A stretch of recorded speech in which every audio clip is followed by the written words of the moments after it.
بسم الله الرحمن الرحيم. الحمد لله رب العالمين، والصلاة والسلام على سيدنا رسول الله صلى الله عليه وسلم، وبعد. فسؤالنا يقول: ما حكم تشبه النساء بالرجال والعكس؟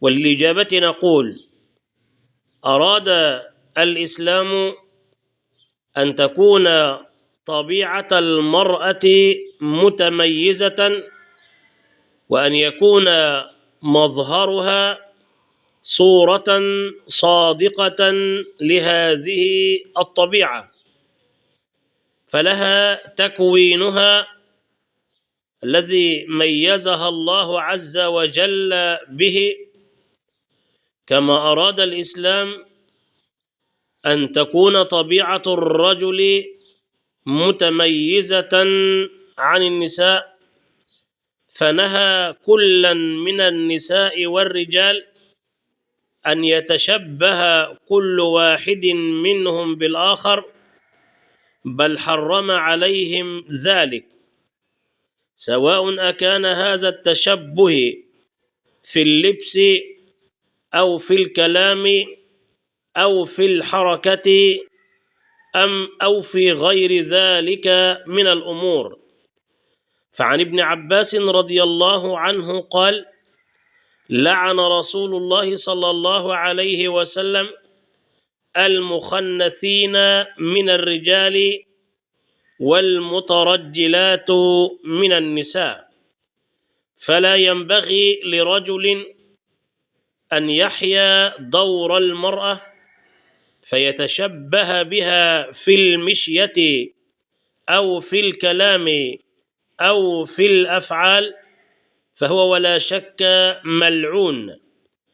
كما أن الإسلام لعن المرأة التي تتناسى طبيعتها التي خلقت عليها، وإذ بها تتخذ دور الرجل من الخشونة في الألفاظ والقيام بأعمال تتنافى مع طبيعة المرأة.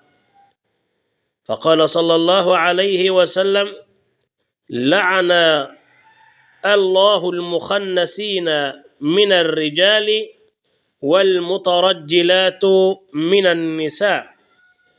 وإذا كان النبي صلى الله عليه وسلم قد لعن أفعالهم، فإن النبي صلى الله عليه وسلم لعن الرجل يلبس لبس المرأة، والمرأة تلبس لبس الرجل.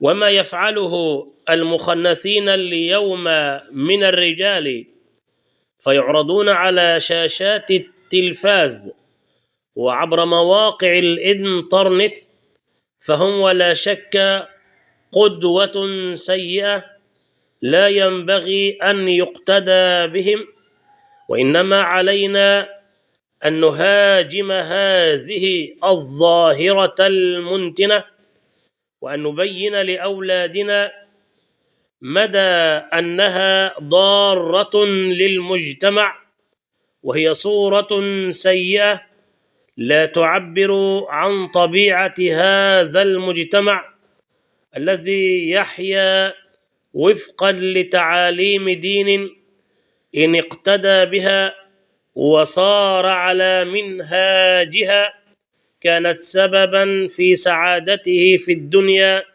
ونجاة له يوم القيامة.